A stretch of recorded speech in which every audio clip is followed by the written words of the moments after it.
नमस्कार, आप देख रहे हैं सीधी लकीर, जहां हम आपके लिए लेकर आते हैं देश और दुनिया की सबसे बड़ी खबरें जिन्हें जानना है जरूरी। तो इस वीडियो को आखिर तक जरूर देखिएगा। तो चलिए शुरुआत करते हैं आज की सबसे पहली बड़ी खबर के साथ।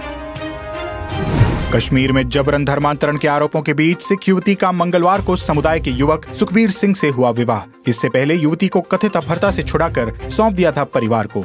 शिरोमणि अकाली दल दिल्ली के अध्यक्ष परमजीत सिंह ने बताया, युवक युवती एक दूसरे से परिचित, युवती पर नहीं किया गया कोई बल प्रयोग। कश्मीर में सांप्रदायिक सौहार्द बनाए रखने की है अपील।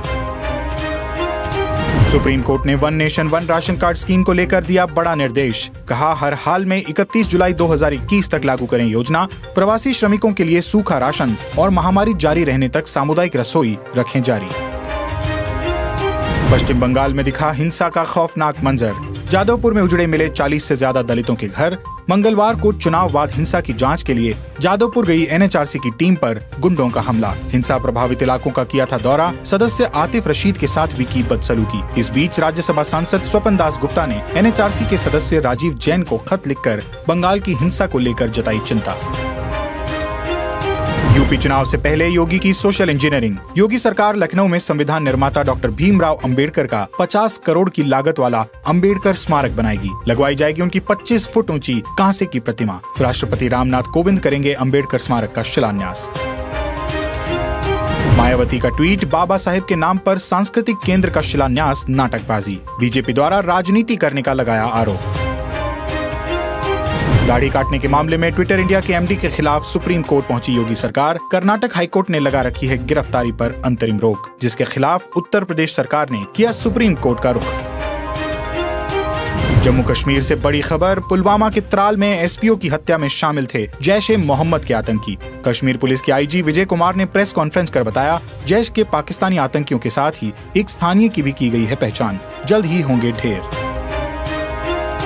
जम्मू कश्मीर में लश्कर-ए-तैयबा का टॉप कमांडर नदीम अबरार मुठभेड़ में हुआ ढेर। एक दिन पहले गाड़ियों की चेकिंग के दौरान किया गया था गिरफ्तार। कई जवानों और नागरिकों की हत्या में था शामिल। शुरुआती गोलाबारी में सीआरपीएफ के 3 जवान हुए घायल। मौके से 2 AK-47 राइफलें और गोला बारूद किया गया बरामद। जम्मू कश्मीर में लगातार तीसरे दिन कुंजवानी रत्नुचक में दिखा ड्रोन। एमएचए ने एनआईए को सौंपी जांच। इसी बीच संयुक्त राष्ट्र में भारत ने उठाया ड्रोन से किए आतंकी हमले का मामला। बुधवार को पीएम मोदी की मंत्रियों के साथ बैठक। ड्रोन हमले व अन्य संदिग्ध ड्रोन्स नजर आने के मसले पर हो सकता है मंथन।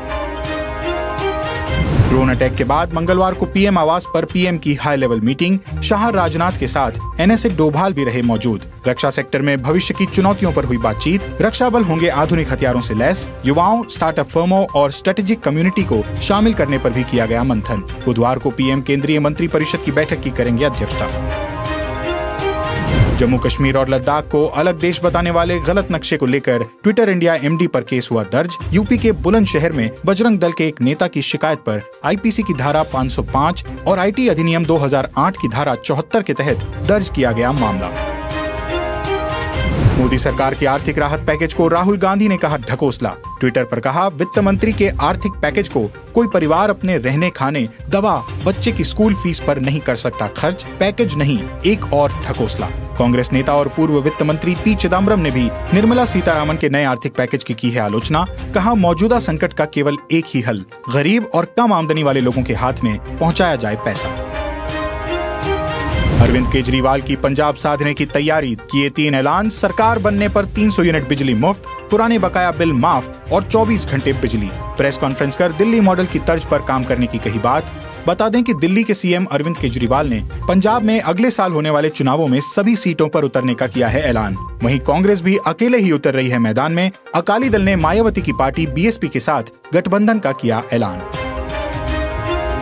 पंजाब कांग्रेस विवाद से अगली खबर, राहुल गांधी बोले नवजोत सिंह के साथ कोई बैठक नहीं। नवजोत सिंह सिद्धू पहुंच चुके दिल्ली। सिद्धू की बयानबाजी से कांग्रेस नेता राहुल गांधी भी हैं नाराज। यूपी जिला पंचायत अध्यक्ष चुनाव में सपा को तगड़ा झटका। 3 प्रत्याशियों ने लिया पर्चा वापस। बीजेपी को मिली जीत। पीलीभीत, शाहजहांपुर और बहराइच में समाजवादी के प्रत्याशी ने वापस लिया पर्चा। वहीं सहारनपुर में बसपा प्रत्याशी ने वापस लिया नामांकन। इन सभी जगहों पर बीजेपी प्रत्याशी की निर्विरोध जीत। चार धाम यात्रा को लेकर उत्तराखंड सरकार का यू टर्न। 1 जुलाई से शुरू होने वाली यात्रा अग्रिम आदेशों तक स्थगित, जारी की नई एसओपी। बता दें, इससे पहले सोमवार को हाईकोर्ट ने सरकार के सारे तर्कों को सिरे से नकारते हुए चार धाम यात्रा कराने के कैबिनेट के निर्णय पर लगा दी थी रोक। बिहार में एलजेपी में घमासान के बीच चिराग का बड़ा कदम। अहमदाबाद जाकर पीएम मोदी के करीबी नेता से की मुलाकात, अपने दौरे को बताया निजी। भारतीय जनता पार्टी की चुप्पी से आहत चिराग ने हाल ही में प्रधानमंत्री नरेंद्र मोदी को लेकर कहा था कि उम्मीद है राम अपने हनुमान का वध होता नहीं देखेंगे। वहीं चिराग के साथ हमदर्दी जता बोले तेजस्वी, काम निकलने पर दूध से मक्खी की तरह निकाल फेंकती है बीजेपी। अब स्टॉक मार्केट अपडेट। बैंकिंग, तेल और गैस शेयरों ने मंगलवार को शेयर बाजार को किया कमजोर। सेंसेक्स अपने पिछले बंद 52,735 से नीचे 185 अंकों की गिरावट के साथ 52,549 पर हुआ बंद। वहीं निफ्टी भी 66 अंकों की गिरावट के साथ 15,748 पर हुआ बंद। अब देश के सराफा बाजार का हाल। सोने की कीमतों में मंगलवार को रहा गिरावट का रुख। अंतर्राष्ट्रीय बाजार में कमजोरी के कारण भारतीय सराफा बाजार में भी हफ्ते के दूसरे कारोबारी दिन 29 जून 2021 को सोने के भाव में 89 रुपए प्रति 10 ग्राम की गिरावट के बाद 46,166 रुपए प्रति 10 ग्राम रही कीमत।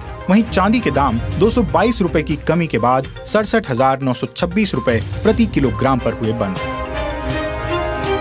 जर्मनी लग्जरी वाहन निर्माता कंपनी ऑडी की पहली इलेक्ट्रिक कार के लिए हुई बुकिंग शुरू। सिंगल चार्ज में देगी 400 किलोमीटर तक की ड्राइविंग रेंज। ऑडी ई-ट्रॉन के लिए बुकिंग राशि 5 लाख रुपए तय। कंपनी आधिकारिक तौर पर 22 जुलाई को करेगी लॉन्च। बता दें, कंपनी ने पिछले साल के अंत में ई-ट्रॉन लॉन्च करने की बनाई थी योजना, लेकिन कोरोना वायरस महामारी के मद्देनजर योजना में करना पड़ा बदलाव। टाटा मोटर्स का इलेक्ट्रिक व्हीकल मार्केट में बड़ा धमाका। 2025 तक लाएगी 10 नई इलेक्ट्रिक कार। कुछ मॉडल 2021 में ही आने की संभावना। टाटा ग्रुप के चेयरमैन एन चंद्रशेखर ने कंपनी की 76वीं वार्षिक रिपोर्ट में कहा, इलेक्ट्रिक कार की तेजी से बढ़ती हुई डिमांड देखकर कंपनी ने देश में अपने इलेक्ट्रिक कार पोर्टफोलियो को बढ़ाने का किया है फैसला। खेल जगत से जुड़ी अगली खबर। आईसीसी ने इस साल अक्टूबर और नवंबर में होने वाले T20 वर्ल्ड कप को भारत से शिफ्ट करने के फैसले पर लगा दी है मुहर। अब टूर्नामेंट का आयोजन यूएई और ओमान में होगा। दुबई, अबू धाबी, शारजाह और ओमान में खेले जाएंगे मैच। आपको बता दें, पहले ये टूर्नामेंट भारत में खेला जाना था, लेकिन बीसीसीआई ने कोविड-19 को देखते हुए टूर्नामेंट को यूएई में कराने का रखा था प्रस्ताव। पहला मैच 17 अक्टूबर को होगा और फाइनल 14 नवंबर को खेला जाएगा।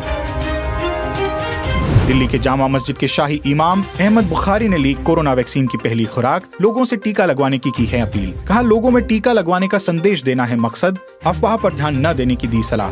बता दें, राजधानी के गांवों में बहुत कम लोगों को लगी है वैक्सीन। समस्त गांवों में नहीं है वैक्सीन लगाने की व्यवस्था। प्रशासन ने 31 जुलाई तक समस्त गांवों के निवासियों को वैक्सीन लगाने का रखा है लक्ष्य। कोरोना को लेकर एक अच्छी खबर। देश को मिला कोरोना का चौथा टीका। मॉडर्ना को इमरजेंसी इस्तेमाल की मंजूरी। 100 लोगों पर ब्रिज ट्रायल की शर्त करनी होगी पूरी। नीति आयोग के member health doctor VK. Paul ने दी जानकारी। दवा कंपनी सिप्ला ने मॉडर्ना के साथ किया है करार। बता दें, अब भारत में हो गई है 4 vaccine, Covaxin, Covishield, Sputnik V और मॉडर्ना। अब देश में कोरोना संक्रमण का हाल। संक्रमितों की संख्या 3,03,61,000 पर पहुंची, तो वहीं ठीक होने वालों की संख्या भी बढ़कर 2,94,19,000 के पार हुई। एक्टिव केस घटकर हुए 5,31,000। तो आज की खबरों में बस इतना ही। इसी तरह देश और दुनिया की बड़ी और काम की खबरों को सीधे अपने मोबाइल में पाने के लिए सीधी लकीर को YouTube पर सब्सक्राइब करें और Facebook पर लाइक करें, ताकि हम और हमारी टीम देश और दुनिया की जरूरी खबरों और आपके बीच खींच सकें एक सीधी लकीर। वंदे मातरम।